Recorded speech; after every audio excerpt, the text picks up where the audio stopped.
Եթերում ազատ լուրերի հիմնական թողարկումն է, ես Անի Ստեփանյանն եմ, բարև ձեզ, կարևորի մասին նախամարոտ։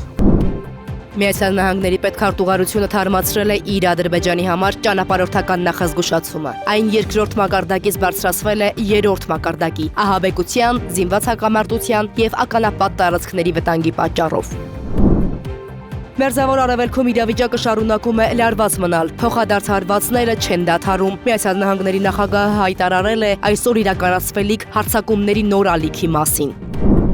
Մոսկվան գոհ է։ Միացյալ Նահանգները մինչև ապրիլի 11-ը պատժամիջոցներից ազատել է մինչև մարտի 12-ը նավերում բեռնված ռուսական նավթի և նավթամթերքի վաճառքը, օրվա միջազգային անցուդարձը։ Արտաքին գործերի նախարար Արարատ Միրզոյանի Շվեյցարիա կատարած աշխատանքային այցի ընթացքում Բեռնում պաշտոնապես բացվել է Հայաստանի Հանրապետության ռեզիդենտ դեսպանությունը, ազդարարելով հայ-շվեյցարական հարաբերությունների զարգացման նոր փուլի մեկնարկը։ Հայաստանը հրաժարվել է ռուսական մարդասիրական օգնությունից, որը նախատեսված էր Լեռնային Ղարաբաղից բռնի տեղահանված ընտանիքների համար։ Այն իրականացվելու էր Եվրասիա կազմակերպության միջոցով, FIP-ԿՏԵ-ի բացահայտումը Եվրազիայի վերաբերյալ։ Այսօր լրացավ մեծանուն բանաստեղծ և գրող Եղիշե Չարենցի 129-ամյակը։ Գրողի ծննդյան օրվա առթիվ Եղիշե Չարենցի անվան տուն-թանգարանը տարբեր միջոցառումներ էր կազմակերպել բացառիկ նմուշի ցուցադրությունից մինչև երկլեզու հրատարակության շնորհանդես։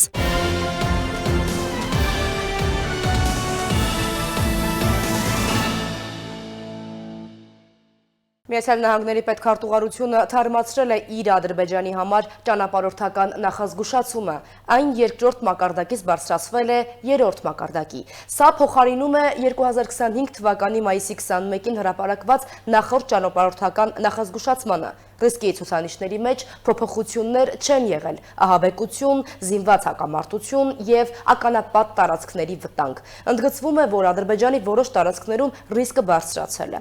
Խոսքը վերաբերում է հատկապես այդ երկրի հարավային սահմանային շրջանին։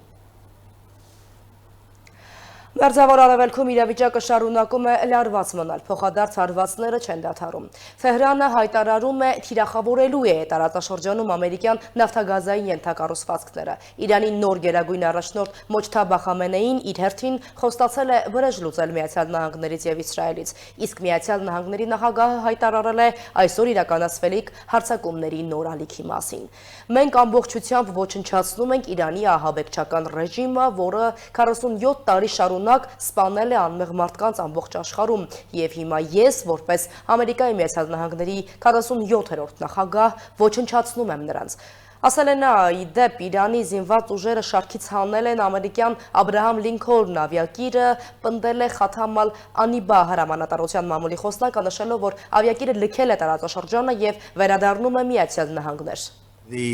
Միացյալ Նահանգների նախագահ Դոնալդ Թրամփը հայտարարել է, որ երբեք թույլ չի տա, որպեսզի Իրանը միջուկային զենք ունենա։ Նա ընդգծել է, որ Իրանի կողմից միջուկային զենքի ձեռքբերումը կարող է ոչնչացնել Մերձավոր Արևելքը և նույնիսկ ամբողջ աշխարհը։ Թրամփի խոսքով Միացյալ Նահանգները նավթի խոշորագույն արտադրողն է աշխարհում և կարող է տնտեսական շահ ստանալ նավթի գների բարձրացումից, սակայն իր համար առաջնայինն Իրանի միջուկային ծրագրի կանխատեսումն է։ Միևնույն ժամանակ Մերձավոր Արևելքում ռազմական լարվածությունը շարունակվում է։ Իսրայելի ռազմաօդային ուժերը հարվածներ են հասցրել Իրանի Շիրազ քաղաքի ավիաբազային, նաև Լիբանանի հարավում գտնվող հրթիռային կայանքներին։ Իսրայելի վարչապետ Բենյամին Նեթանյահուն հայտարարել է, որ Իսրայելը ոչնչացրել է Իրանի նախկին առաջնորդին, իսկ նոր առաջնորդը Մոջթաբա Խամենեին իր խոսքով չի կարող հայտնվել հանրության առջև։ Նա ընդգծել է, որ պատերազմի նպատակն է մահացու հարված հասցնել Իրանի միջուկային և հրթիռային ծրագրերին, նաև ստեղծել պայմաններ, որպեսզի իրանցի ժողովուրդը կարողանա տապալի գործող իշխանությանը։ Իրանի նոր գերագույն առաջնորդ Մոջթաբա Խամենեին էլ իր հերթին խոստացել է վրեժ լուծել Միացյալ Նահանգներից և Իսրայելից հարվածների հետևանքով զոհվածների համար։ Նա նաև պահանջել է փոխհատուցում հասցված վնասների համար և հայտարարել է, որ Հորմուզի նեղուցը կմնա փակ, որպես ճնշման լծակ հակամարտության ընթացքում։ Մոջթաբա Խամենեին հայտարարել է նաև, որ Իրանը հավատարիմ է հարևանների հետ բարեկամությանը, թիրախավորում է միայն ամերիկյան բազաներն ու կշարունակի նույն կերպ։ Երկրի արտգործնախարարությունն էլ հայտարարել է, որ պատերազմն Իրանի դեմ կարող է դառնալ ՄԱԿ-ի համաշխարհային հարթակում ունեցած դերակատարության հայտարարության վերջի սկիզբը, քանի որ այդ կազմակերպությունը չի կարողացել ճիշտ դիրքորոշում զբաղեցնել Իրանի դեմ ուղղված ագրեսիայի կապակցությամբ։ Իրանի զինված ուժերը նույն կերպ սպառնացել են կոշտ պատասխանով, հայտարարելով, որ Իրանի էներգետիկ ենթակառուցվածքների վրա ցանկացած հարձակում կհանգեցնի տարածաշրջանում ամերիկյան եւ արևմտյան շահերի հետ կապված նավթագազային օբյեկտների ոչնչացման։ Ավելին, Իրանի անօդաչու թռչող սարքերը հարձակվել են Իրաքի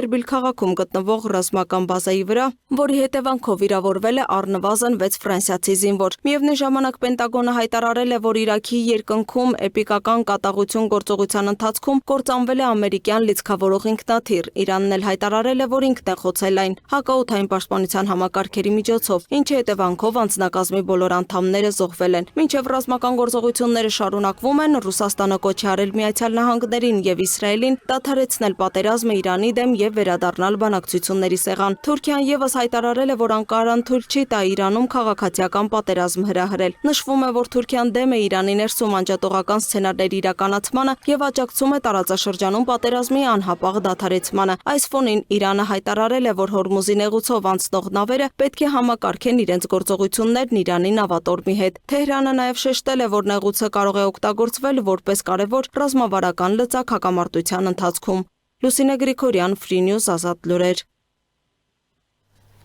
Թուրքիայում ՆԱՏՕ-ի հոբ ուժերը որսացել են Իրանից արձակված հերթական բալիստիկ հրթիռը։ Սա հակամարտության սրացումից ի վեր երրորդ նմանատիպ միջադեպն է։ Թուրքիայի պաշտպանության նախարարության հայտարարության մեջ ասվում է, որ Իրանից արձակված բալիստիկ հրթիռը չեզոքացվել է Միջերկրական ծովի արևելքում տեղակայված ՆԱՏՕ-ի օդային եւ հրթիռային պաշտպանության ուժերի կողմից։ Նշվում է, որ Թուրքիայի իշխանությունները խորհրդակցություններ են անցկացնում Թեհրանի հետ միջադեպի բոլոր հանգամանքները պարզելու համար։ Նախորդ դեպքից հետո, երբ կրկին իրանական հրթիռը հատել էր Թուրքիայի օդային տարածքը, նախագահ Ռեջեփ Թայիփ Էրդողանի վարչակազմը հայտարարել էր, որ կրկնվելու պարագայում Անկարան պատասխան միջոցներ կձեռնարկի եւ խորհրդակցություններ կանցկացնի ՆԱՏՕ-ի հետ։ Միացյալ Նահանգները մինչև ապրիլի 11-ը պատժամիջոցներից ազատել է մինչև մարտի 12-ը նավերում բեռնված ռուսական նավթի եւ նավթամթերքի վաճառքը։ Լիցենզիան, որը թույլ է տալիս կատարել համապատասխան գործարքները, հրապարակվել է 3 երկրի ֆինանսների նախարարության կայքում։ Գերատեսչության նախարար Սքոթ Բեսնեթի խոսքով նախագահ Դոնալդ Թրամփը այդ որոշումը կայացրել է համաշխարհային էներգետիկ շուկաների կայունությունը ապահովելու եւ ցածր գները պահպանելու համար Իրանի հետ Միացյալ Նահանգներ Իսրայել պատերազմի Fox News-ի տվյալներով մարտի 12-ի դրությամբ աշխարհի 30 վայրում լցանավերում պահվում է մոտ 124 միլիոն բարել ռուսական ծագման նավթ, որը կբավականացնի 5-ից 6 օրվա մատակարարումների համար։ Մեծ յոթնյակի երկրները սակայն պայմանավորվել են չմեղմացնել Ռուսաստանի դեմ պատժամիջոցները։ Ֆրանսիայի նախագահ Էմանուել Մակրոնը հայտարարել է, որ իրավիճակը ոչ մի կերպ չի արդարացնում Ռուսաստանի դեմ գործող պատժամիջոցների չեղարկումը։ Իսկ Մոսկվան գոհ է Միացյալ Նահանգների կողմից ռուսական նավթի նկատմամբ պատժամիջոցների ժամանակավոր մեղմացումից։ Ռուսաստանը օրական լրացուցիչ մինչև 150 միլիոն դոլար է վաստակում Մերձավոր Արևելքում պատերազմի ֆոնին նավթի գների աճի պատճառով, գրել է Financial Times-ը, նշելով, որ Հորմուզի նեղուցի փաստացի փակումից հետո աճել է Հնդկաստանի եւ Չինաստանի կողմից ռուսական նավթի պահանջարկը։ Միջազգային նորությունները տեսաշարով։ Թուրքիայի կենտրոնական հատվածում մարտի 13-ի վաղ առավոտյան 5.5 մագնիտուդ ուժգնությամբ երկրաշարժ է գրանցվել։ Այս մասին հայտնում են թուրքական ԶԼՄ-ները հեղումանելով Թուրքիայի արտակարգ իրավիճակների եւ աղետների կառավարման վարչությանը։ Տեղեկությունների համաձայն ստորգետնյա ցնցումների էպիկենտրոնը գտնվել է Թոքաթ նահանգի Նիքսար քաղաքում։ Երկրաշարժը տեղի է ունեցել տեղական ժամանակով մոտ առապես ժամը 3:35-ին։ Սեյսմոլոգների տվյալներով երկրաշարժի օջախը գտնվել է մոտ 6.4 կիլոմետր խորության վրա, ցնցումները զգացվել են նաև հարակից մի շարք նահանգներում, ինչի հետևանքով բնակիչների մի մասը լքել է տները եւ դուրս եկել փողոցներ։ Զոհերի կամ ավերածությունների մասին տեղեկություններ չեն հաղորդվել։ ԱՄՆ-Իսրայել-Իրան հակամարտության ֆոնին իսրայելական ուժերը շարունակում են հարվածներ հասցնել Լիբանանին։ Ըստ տեղեկությունների իսրայելական ուժերը լայնամասշտաբ հրթիռային հարձակումներ են իրականացրել Բեյրութի եւ նրա հարակից շրջանների ուղղությամբ։ Լրատվամիջոցների հաղորդմամբ իսրայելական հարվածներից հետո Բեյրութի շրջանի լողափերից մեկում առնվազն 7 մարդ է զոհվել։ Հրթիռային հարվածներ են հասցվել նաեւ լիբանանյան Տուր քաղաքի մոտակայքում գտնվող Մահարակա գյուղին։ Միչիգանում անայտ անձը մեքենայով մխրճվել է սինագոգի մեջ, ապա կրակ է բացել։ Դեպքի պահին ոստիկանությունը տեղի բնակիչներին հորդորել է հեռու մնալ տարածքից։ Կրակ բացած տղամարդը տեղի ոստիկանության սպանվել է։ Այլ մանրամասներ չեն հրապարակվել։ Վիրավորի մասին դեռևս տեղեկություններ չկան։ Տեղական լրատվամիջոցների հաղորդմամբ ոստիկանությունը հետաքննում է հարձակողի դրդապատճառները եւ այն, թե արդյոք նա ունեցել է հանցակիցներ։ Լեհաստանը չի մտադրվում ներգրավել Մերձավոր Արևելքի հակամարտության մեջ, այս մասին հայտնել է Լեհաստանի փոխվարչապետ եւ արտաքին գործերի նախարար Ռադոսլավ Սիկորսկին։ Նա ընդգծել է հետեւյալը. «Մենք նման ծրագրեր չունենք։ Լեհաստանի եւ Ամերիկայի շահերը մոտ են, դրանք զգալիորեն համընկնում են, բայց դրանք ամբողջովին նույնական չեն։ Իհարկե Միացյալ Նահանգները եւ Իսրայելը իրավիճակը տարբեր կերպ են գնահատում, բայց անձամբ ես չեմ տեսել որևէ անմիջական սպառնալիք Իրանից Միացյալ Նահանգների կամ Եվրոպայի կամ նույնիսկ Իսրայելի համար»։ Իր հերթին Սերբիայի նախագահ Վուչիչը նույնպես հայտարարել է, որ Սերբիան նույնպես չի միանա ՆԱՏՕ-ին եւ մտադիր է պահպանել իր չեզոքությունը։ Դոնբասում հիվանդանոցի վրա ուկրաինական 4 կամիկաձե անօդաչու թռչող սարքերի հարվածի հետևանքով զոհվել է 8 մարդ, վիրավորվել 10։ Ռուսաստանի պաշտպանության նախարարության տվյալներով ուկրաինական հարվածի պահին հիվանդանոցում եղել է ավելի քան 130 հիվանդ եւ մոտ 50 մարդ բժշկական անձնակազմից։ Թուրքիան Հունաստանին մեղադրել է Էգեան ծովի կղզիները ռազմականացնելու համար, մասնավորապես Թուրքիայի պաշտպանության նախարարությունը հայտարարել է, որ Հունաստանի գործողությունները, որոնք խախտում են Էգեան ծովի կղզիների կարգավիճակը, ոչ միայն հակաիրավական իրավիճակ են ստեղծում, այլև խաթարում են բարիդրացիական եւ դաշնակցային հարաբերությունները։ Գերատեսչությունում նշել են, որ Էգեան ծովի արևելյան մասում գտնվող կղզիները Հունաստանին են հանձնվել 1923 թվականի Լոզանի խաղաղության պայմանագրի եւ 1947 թվականի Փարիզի խաղաղության պայմանագրի համաձայն, նրանց ապառազմականացված կարգավիճակի պահպանման պայմանով։ Խոսե Անտոնիո Կաստը ստանձնել է Չիլիի նախագահի պաշտոնը, նա խոստացել է պայքարել կազմակերպված հանցավորության, միգրացիայի եւ կոռուպցիայի դեմ, ինչպես նաեւ խթանել տնտեսական աճը։ Մայրաքաղաք Սանտիագոյում եւ Վալպարաիսո նավահանգստային քաղաքում նորընտիր նախագահի դեմ բողոքի ակցիաներ են կազմակերպվել, ցուցարարների եւ ոստիկանության միջև բախումներ են տեղի ունեցել։ Վենեսուելայի առևանգված նախագահ Նիկոլաս Մադուրոն պահվում է Միացյալ Նահանգների Բրուքլինի բանտի 3 մետր երկարությամբ եւ 2 մետր լայնությամբ բնակցում, գրում է 10 հղում անելով իսպանական ABC թերթին։ Նշվում է, որ պաշտոնապես նման խցերը ծառայում են մի քանի նպատակի՝ կարգապահական մեկուսացում, ինքնասպանությունների կանխարգելում եւ հատկապես վտանգավոր կամ ռիսկի խմբում գտնվող կալանավորների պաշտպանություն։ Կալանավորներին թույլատրվում է դուրս գալ շաբաթական 3 անգամ 1 ժամով, միշտ ձեռնաշղթաներով եւ 2 ուղեկցությամբ։ Ալեն Սիմոնյանի գլխավորած պատվիրակությունը ապրիլի 16-ից 19 կգործուղվի Ստամբուլ միջխորհրդարանական միության 152-րդ վեհաժողովին մասնակցելու համար։ Ազգային ժողովի նախագահի գլխավորած պատվիրակության կազմում են լինելու Ազգային ժողովի արտաքին հարաբերությունների մշտական հանձնաժողովի նախագահ Սարգիս Խանդանյանը, Ազգային ժողովի ֆինանսավարկային եւ բյուջետային հարցերի մշտական հանձնաժողովի նախագահ Ծովինար Վարդանյանը եւ Ազգային ժողովի քաղաքացիական պայմանագիր խմբակցության падգամավոր Հասմիկ Հակոբյանը։ Արտաքին գործերի նախարար Արարատ Միրզոյանի Շվեյցարիա կատարած աշխատանքային այցի ընթացքում Բեռնում պաշտոնապես բացվել է Հայաստանի Հանրապետության ռեզիդենտ դեսպանությունը, ազդարարելով հայ-շվեյցարական հարաբերությունների զարգացման նոր փուլի մեկնարկը։ Արարողությանը մասնակցել է նաև Շվեյցարիայի արտաքին հարաբերությունների դաշնային դեպարտամենտի ղեկավար Իգնասիո Կասիսը։ Հայաստան-Շվեյցարիա հարաբերություններում նոր ինստիտուցիոնալ փուլ է մեկնարկել։ Հայաստանի Հանրապետության արտաքին գործերի նախարար Արարատ Միրզոյանի Շվեյցարիա կատարած աշխատանքային այցի ընթացքում Բեռնում տեղի է ունեցել Հայաստանի Հանրապետության ռեզիդենտ դեսպանության պաշտոնական բացման արարողությունը։ Միջոցառմանը մասնակցել է նաև Շվեյցարիայի համադաշնության արտաքին հարաբերությունների դաշնային դեպարտամենտի ղեկավար Իգնասիո Կասիսը։ Արարողությունը տեղի է ունեցել Բեռնի պատմական կենտրոնում ՅՈՒՆԵՍԿՕ-ի համաշխարհային ժառանգության ցանկում ներառված հատվածում։ Դեսպանության շենքի առջև բարձրացվել է Հայաստանի պետական դրոշը, հնչել են երկու երկրների օրհներգերը, որից հետո ժապավենի կտրման արարողությամբ ազդարարվել է նոր դիվանագիտական ներկայացուցչության գործունեության մեկնարկը։ 3, 2, 1.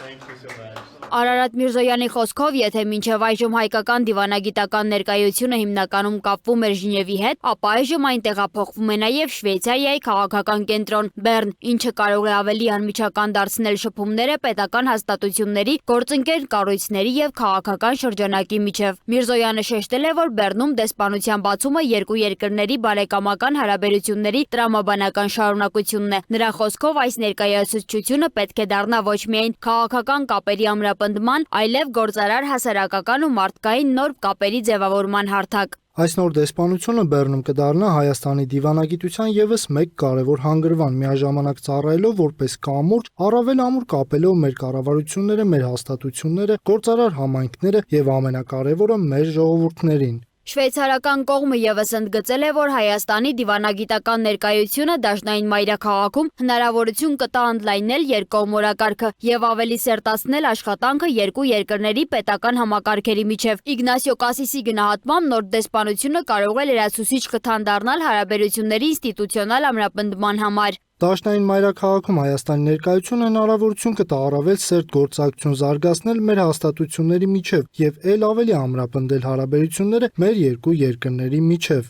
Հայաստանի եւ Շվեյցարիայի միջև դիվանագիտական հարաբերությունները հաստատվել են 1992 թվականին եւ այդ ժամանակից ի վեր երկկողմ կապերը զարգացել են քաղաքական, տնտեսական, հումանիտար ու մշակութային տարբերություններով։ Տարիների ընթացքում գործակցությունն ամրապնդվել է նաեւ բարձրաստիճան փոխայցերի, բազմակողմ հարթակներում համատեղ աշխատանքի եւ միջխորհրդարանական ակտիվ կապերի շնորհիվ։ Միրզոյանն ընդգծել է, որ այսօր հարաբերությունների օրակարգում արդեն ավելի հեռանկարային ու տեխնոլոգիական ուղղություններ են հայտնվում։ Երևանը տեսնում է գործակցության մեծ ներուժ նորարարության, բարձր տեխնոլոգիաների, կրթության, առևտրի եւ կայուն զարգացման ոլորտներում։ Շվեյցարիայի փորձը գիտության, ճարտարագիտության եւ ֆինանսների ոլորտում հայկական կողմը դիտարկում է որպես փոխշահավետ ծրագրերի հիմք, հատկապես Հայաստանի արագաճող տեխնոլոգիական միջավայրի պայմաններում։ Միրզոյանն իր ելույթում անդրադարձել է նաեւ Հայաստանի ռազմավարական առաջնահերթություններին, ընդգծելով ժողովրդավարական ինստիտուտների ամրապնդումը, տնտեսական զարգացման խթանումը, նաեւ տարածաշրջանում խաղաղության եւ կայունության հաստատման կարեւորությունը։ Նրա դիտարկմամբ հենց ընդհանուր արժեքներն ու ապագայի միտված մոտեցումներն են այն հիմքը, որի վրա կարող են կառուցվել ավելի խորը գործընկերային հարաբերություններ։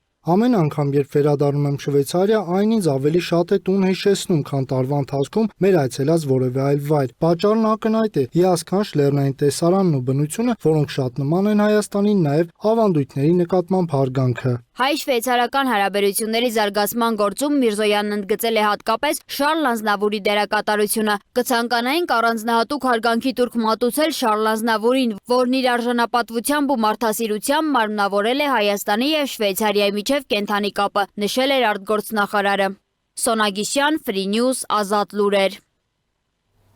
Հայաստանը հրաժարվել է ռուսական մարդասիրական օգնությունից, որը նախատեսված է եղել Լեռնային Ղարաբաղից բռնի տեղահանված ընտանիքների համար։ Այն իրականացվելու էր ռուսական մարդասիրական առաքելություն, Եվրազիա եւ Ռոսսոտրուդնիչեստվո կազմակերպությունների միջոցով, սակայն պաշտոնական Երևանը ըստ Ռուսաստանի Դաշնության արտաքին գործերի նախարարության մերժել է այն հղում անելով ընտրական օրենսդրությունը։ Համաձայն FIP-ԿՏՄ հետաքննության Եվրազիա կազմակերպությունը նախկինում ներգրավված է եղել Մոլդովայում ընտրակաշառքների եւ քարոզչական արշավներ իրականացնելու գործընթացներում։ Ռուսաստանի արտաքին գործերի նախարարությունը հայտարարել է, որ Հայաստանը հրաժարվել է արցախցի տեղահանվածների համար նախատեսված ռուսական հերթական մարդասիրական օգնությունից։ Ըստ Ռուսաստանի Դաշնության արտգործնախարարության պաշտոնական ներկայացուցիչ Մարիա Զախարովայի, աջակցությունն իրականացվում է ռուսական մարդասիրական առաքելություն, Եվրազիա եւ Ռոսսոտրուդնիչեստվո կառույցների միջոցով։ Նրա խոսքով Երևանը մերժումը հիմնավորել է ընտրական օրենսդրության նորմերով, որոնք ընտրարշավի ընթացքում սահմանափակում են նվիրատվություններն ու բարեգործական ծրագրերը։ Մոսկվան առաջիններից էր, որ Հայաստանին հումանիտար օգնություն ուղարկեց։ Չնայած որ այդ ժամանակ էլ Երևանում այդքան էլ ուրախ չէին Մոսկվայի աջակցության համար։ Բանը հասավ նրան, որ պաշտոնական ալիքներով հայտարարում էին շնորհակալություն պետք չէ, հիմա կրկին մերժում են ընդունել Լեռնային Ղարաբաղի ժողովրդին տրվող աջակցությունը։ Ռուսական կողմի տվյալներով ծրագիրը մեկնարկել էր 2025 թվականի ամռանը ի պատասխան հայկական հասարակական կազմակերպությունների դիմումների։ Այդ ընթացքում 7000 ընտանիք ստացել է մոտ 140 տոննա պարեն եւ առաջին անհրաժեշտության ապրանքներ։ Զախարովան նաև նշել է, որ հայկական կողմը չի հստակեցրել, թե կոնկրետ որ իրավական ակտերն են խոչընդոտել օգնության շարունակմանը։ Միաժամանակ փաստերի ստուգման հարթակ FIP-KTM-ը գրել էր, որ Եվրազիա կազմակերպությունը, որն իրականացնում էր օգնության ծրագիրը, ստեղծվել է Ռուսաստանում 2024 թվականին եւ ներկայացվում է որպես կրթական ու մարդասիրական հասարակական կազմակերպություն, սակայն միջազգային մի շարք հետաքննություններ կազմակերպության գործունեությունը կապում են հետխորհրդային երկրները ազդեցության գոտի դարձնելու փորձերի հետ։ Համաձայն FIP-KTM-ի հետաքննության Եվրազիա կազմակերպությունը այն դեպքում, երբ ներկայացվում է որպես մարդասիրական եւ կրթական հասարակական կազմակերպություն, նախկինում ներգրավված է եղել Մոլդովայում ընտրակաշառքներ եւ քարոզչական արշավներ իրականացնելու վերաբերյալ ծրագրերում եւ գործընթացներում։ Այս հիմքերի պատճառով որոշ փորձագետներ ու միջազգային հետաքննություններ նրա նախաձեռնությունները տարբեր երկրներում դիտարկում են ոչ միայն բարեգործական, այլև քաղաքական գործիքներ։ Կազմակերպության ղեկավարության կազմում ընդգրկված են ռուսաստանյան բարձրաստիճան քաղաքական գործիչներ եւ մեդիա գործիչներ, օրինակ Պետդումայի նախագահ Վյաչեսլավ Վոլոդինը եւ RT-ի գլխավոր խմբագիր Մարգարիտա Սիմոնյանը։ Իդեպ Հայաստանի արտաքին գործերի նախարարությունը մինչեւ այժմ պաշտոնապես չի արձագանքել Ռուսաստանի հայտարարություններին։ Լուսինե Գրիգորյան, Free News, Ազատ լուրեր։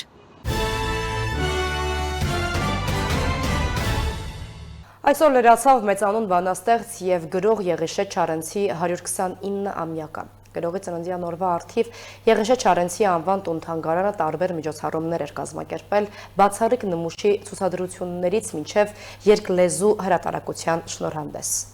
Հայ մեծանուն բանաստեղծ Եղիշե Չարենցի ծննդյան օրն ամեն տարի նշվում է մեծ հանդիսավորությամբ։ Այս տարի լրանում է անվանի բանաստեղծի 129-ամյակը։ Այդ կապակցությամբ Չարենցի անվան տուն-թանգարանում տեղի ունեցավ Չարենցն ամե պոեմի երկլեզու հրատարակության շնորհանդեսը։ Պոեմի հայերեն տարբերակը առանձին գրքույկով հրատարակվել էր դեռևս 2020 թվականին, իսկ այս տարի հրատարակվեց նաև պոեմի պարսկերեն տարբերակը։ Նախագծի հեղինակ եւ Եղիշե Չարենցի անվան տուն-թանգարանի տնօրեն Ժաննա Մանուկյանի խոսքով մեծանուն բանաստեղծի ծննդյան օրը եւս մեկ անգամ առիթ է արվեստասեր հասարակության համար ընկղվելու Չարենցյան աշխարհի մեջ, իսկ երկլեզու հրատարակությունն ու առասարակ նմանատիպ նախաձեռնությունները իրենց մեջ հատուկ խորհուրդ են կրում։ Քանի որ թանգարանը ունի առաքելություն նաև Չարենցի գրական ժառանգությունը հանրայնացնելու, իսկ այդ գործում շատ կարևոր են նաև թարգմանությունները, շատ տարբեր ստեղծագործություններ տարիների ընթացքում թարգմանվել են տարբեր լեզուներով եւ այս անգամ հերթը պարսկերենինն էր։ Չարենցի ծննդյան միջոցառումների շրջանակներում տուն-թանգարան այցելուների չարենցասերների համար եւս մեկ հաճելի անակնկալ էր պատրաստել։ Զուգահեռ այցելուներին ներկայացնում նաև բացառիկ նմուշի չգրված թուղթ ցուցադրությունը Լուրներ կեր խորագրով, որը Չարենցի մտերմուհի Ռեգինա Ղազարյանի հիշողության պահապան ցուցադրության գաղափարական գծի շարունակությունն է։ Ռեգինա Ղազարյանը շուրջ 17 տարի հողում թաղված տակառի մեջ պահելով փրկել է Չարենցի անտիպ ձեռագրերը։ Թանգարանի տնօրեն Ժաննա Մանուկյանն անդրադառնալով ինչպես այս ցուցադրությանն, այնպես էլ կազմակերպված միջոցառումներին ուրախությամբ փաստեց, որ արվեստով եւ Չարենցով հետաքրքրվողների շրջանում վերջին տարիներին մեծ թիվ են կազմում հատկապես երիտասարդներն ու դպրոցահասակ երեխաները։ Չարենցը ինտելեկտուալ գրող է, հա, եւ որոշակի պատրաստվածություն պիտի ունենալ, որ հասկանաս իր ստեղծագործությունները, բայց ամեն դեպքում այդ հարգանքը շատ մեծ է, թե դպրոցականների մոտ, թե մեծահասակների մոտ, թե երիտասարդների, եւ կուզեմ նշել, որ իր ստեղծագործությունները շատ տարբեր ձև կարող ենք ներկայացնել եւ հենց այդ ճանապարհին այդ հանգարյանը տարբեր մեխանիզմներով փորձում հետաքրքրություն առաջացնել։ Ժաննա Մանուկյանի հավաստմամբ Չարենցի անվան տուն-թանգարանը տարեկան ավելի քան 18000 այցելու է ունենում, ինչը վկայում է, որ մեծ է հետաքրքրությունը հանճարի կյանքի ու գործունեության նրա ստեղծագործությունների նկատմամբ։ Այս շամի համար այսքանը, թողարկման ավարտին ծանոթացեք եղանակային կանխատեսումներին, կհանդիպենք։